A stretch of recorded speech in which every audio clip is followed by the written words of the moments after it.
They say when you marry your partner, you marry their family as well. So, what happens when love is met with family drama? Today, we are going to discuss how to navigate through in laws without losing your mind or your marriage.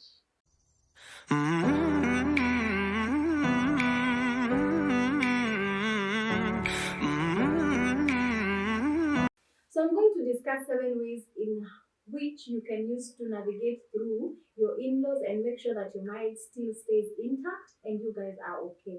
But before I do that, I just want to say one thing that I have realized by the way. The marriages are complex. Depending on the kind of in-laws you have, then again, these tips can be useful or not. Also, depending on the kind of marriage you have. So can we address the in-laws you have?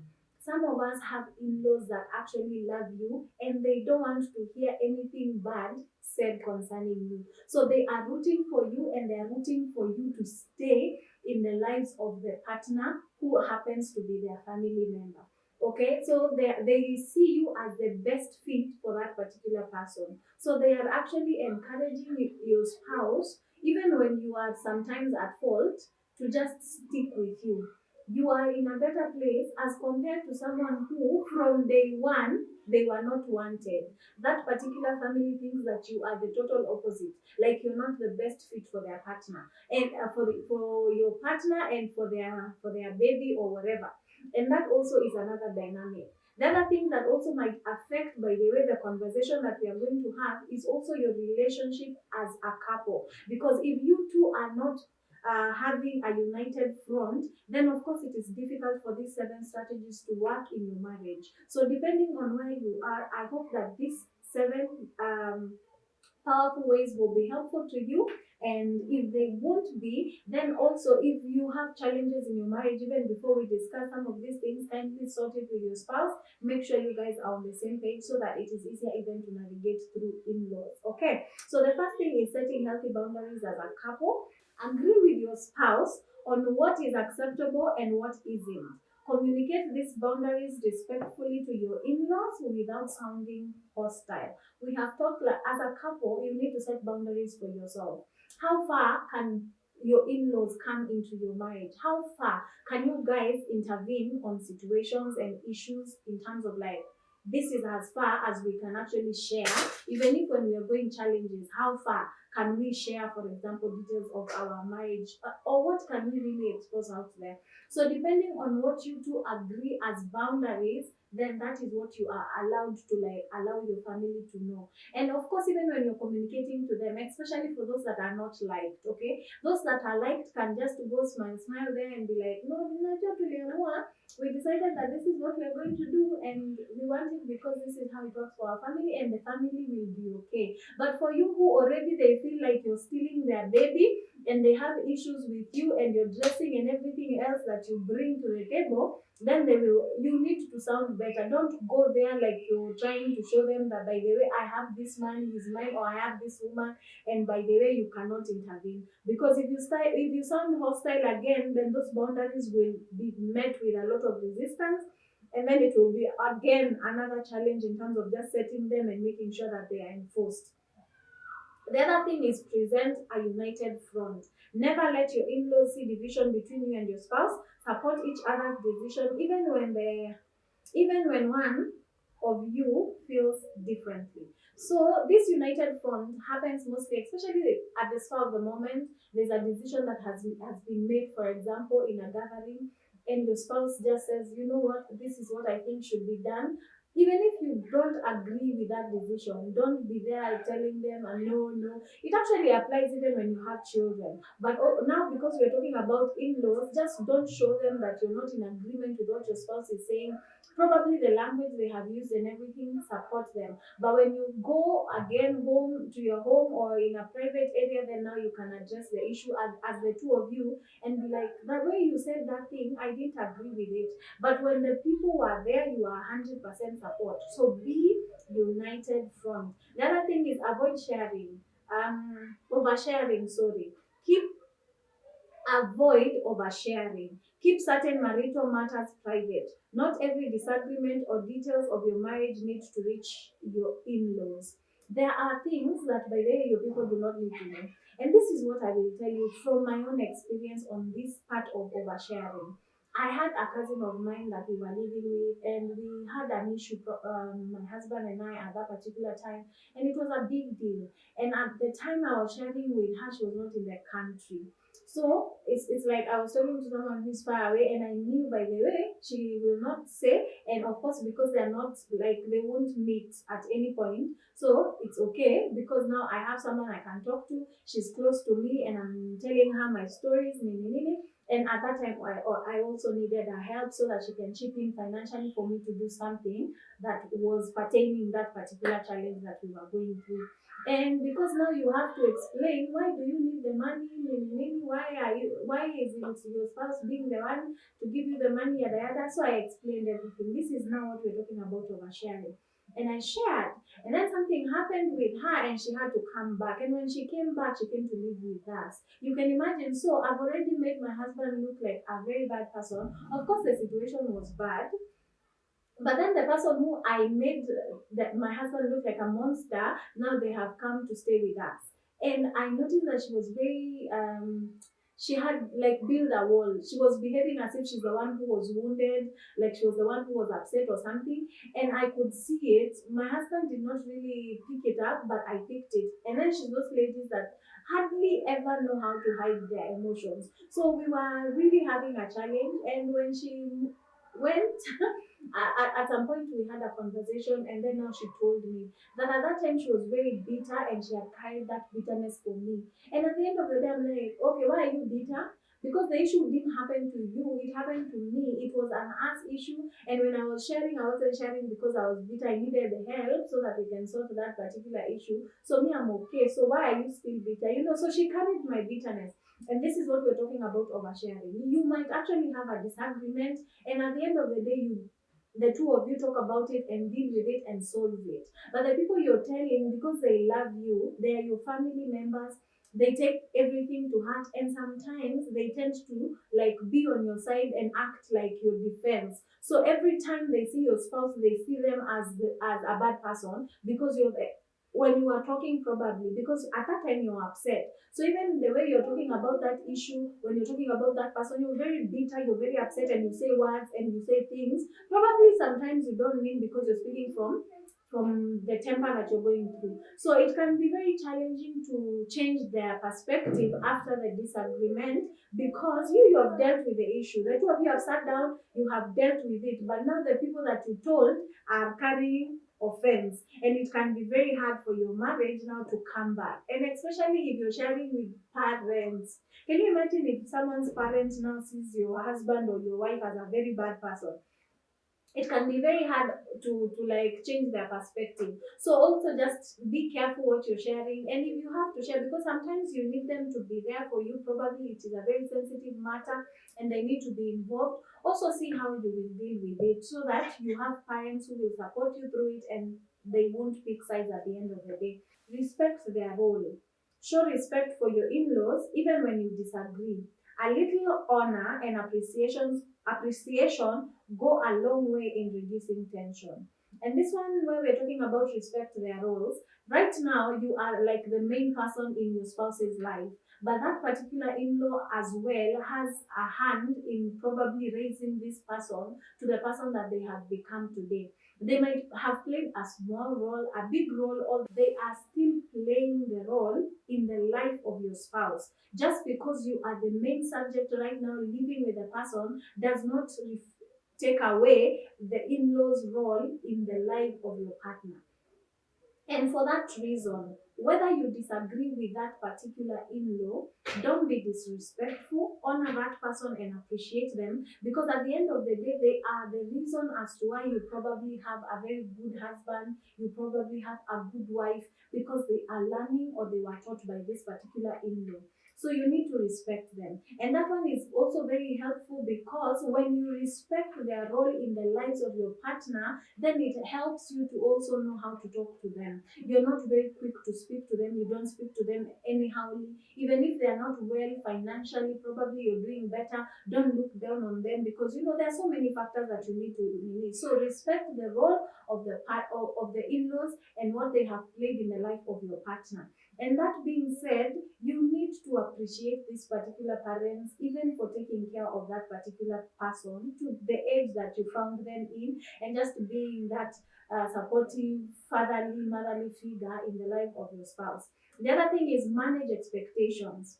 Do not expect your in-laws to act like your parents. Understand they come with their own personalities, values, and backgrounds. Very important. I am married in a family, and I don't expect, by the way, for these people to now see me as their daughter.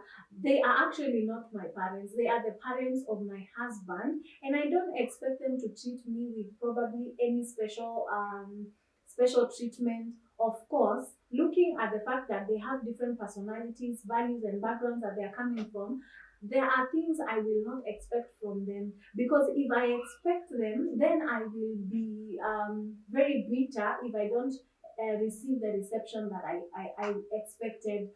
So manage those expectations. Don't expect too much.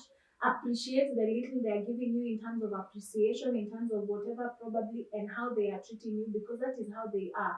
Their personality, even when they talk to you, sometimes they might talk in a tone that doesn't feel like it is very appreciative, it is very respectful, but at the end of the day, you also need to look at it from that place, from the background where they're coming from. Maybe in that culture, women are not supposed to be respected or talk to with respect. So when they're talking to you, it's not like they disrespect you as a person, it is how them they are used to talking. So when you are receiving that kind of talk, don't look at it and don't take it personally. Manage your expectations, okay? So that it is easier, by the way. Whether they do it or they don't, you have no expectations whatsoever. You are just there to to love your spouse, and for them to just be part of your extended family. The other thing is choose your battles wisely. Not every comment or action needs a reaction. Sometimes peace is better than proving a point. Actually, this one I can use the example of my husband. He's so good at choosing his battles. There's an auntie of mine, when the first time they met, my auntie was like, "Oh, you're the husband who married our daughter without paying the bride price." And my husband was like, what are you even talking about? They don't know each other. They've never met. So this is the first time this auntie of mine is meeting my husband. My husband did whatever he needed to do. And of course, according to even the conversations that were there, he knows that he paid whatever he needed to pay. So when this auntie of mine was asking, "Oh, you haven't paid the bride price," he was very surprised, because he's like, "What are you even talking about?" And he did not talk to that particular lady. So in the evening, he actually got very bored now, the entire time we were having that dinner. And when we came home, I asked him, "Hey, why were you that bored?" And then he told me the scenario. And I laughed. But again, I understood what he meant by, I understand now what this means, like choose your battles wisely. If he was probably a very foolish man, he would have decided probably to talk very rudely to my auntie. It would have spoiled the entire dinner. It would have maybe messed the entire day. My parents probably uh, would have intervened, and when they do, of course, it becomes bad, even worse, of course, and it would have really gone very badly. But he chose his battle, and he was like, "You know what, I don't owe you any explanation.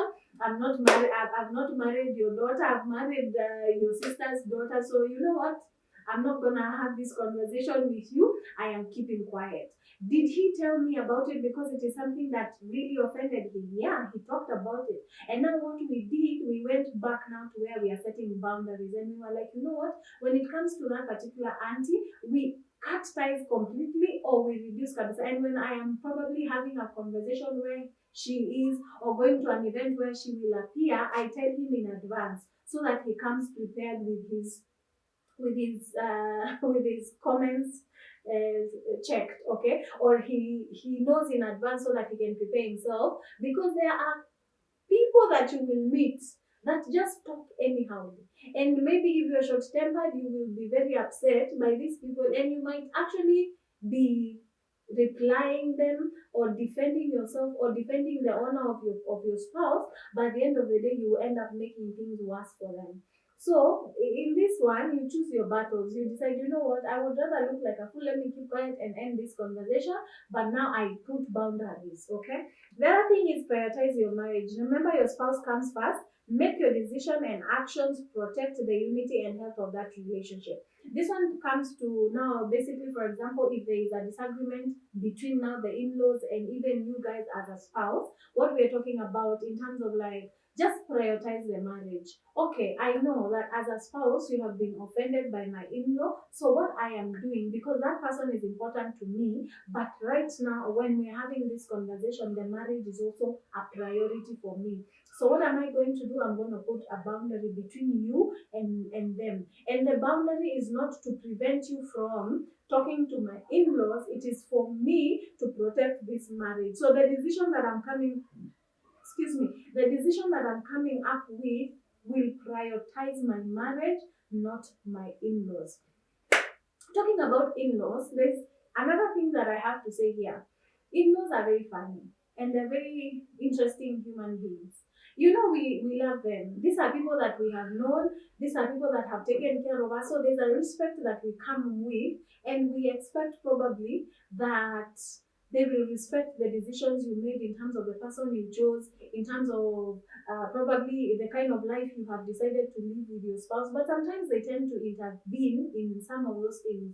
And there, where we're talking about the boundaries, they are very helpful because they help you as a couple to manage the in-laws. I'm not saying in-laws are bad. I'm saying that you just need to put boundaries that secure your marriage even while you are dealing with the in-laws. I know of a couple that told me that what they do is when we are making a decision probably to go and visit, we usually have a list of things probably that we are buying, and we buy like that for both families. Like when we're going to visit that particular side, we have probably, we are saying we're spending 5,000, we're going to spend 5,000 on that particular side. And at the same time, when we're going to this other side, we are not going to spend 2,000, no, we're going to also spend 5,000 on this particular side, so that we have equal measure, so that even us who are in the marriage don't feel like we are prioritizing one family and we are not prioritizing another. And when there is need, by the way, in one of the families and you meet that need, don't also expect that at now you want the other side needs to be met. If they feel that they can handle their needs, then they will just ask if they need help. But don't feel like you're obligated to meet the need of this side just because you met the need of the other side as well. So again, as you people who are in the marriage, you need to be in a place where you're having such conversations. And apart from limiting your expectations from the in-laws, you in the marriage also need to limit the expectations, because at the end of the day, you need your marriage to prosper. Not all your money should go to your in-laws that because you want to support them, you want to take care of them. It is good, but do it to a measure where you are able to do it. Don't overstretch yourself just because you want to please the parents while your marriage is struggling, while your partner is feeling drained or feeling like we are really wasting resources instead of building our own marriage. Okay, so thank you so much for being here. I hope this has been helpful. I just want to ask you, what are the craziest things that an in-law has done that has challenged probably the sanity of your marriage, where that love has been shaken? Can you give us a few examples in the comment section so that we can laugh together by day and learn and how did you overcome some of these challenges? It is to help the other person, probably a single lady that is getting married now, so that they can know some of the things that in-laws bring and how they can deal with it, or probably just learn the wisdom on how they will do it better. As I said, these 7 things are not the exact ways that will work for your marriage. You can customize them to fit your marriage depending on where you are also as a couple from the onset. Thank you so much for being here. I appreciate you. I thank God that we met, that we're having this conversation. Hello. And I know that we are growing and our marriages are getting better to the glory of God. See you on the next one, and bye-bye.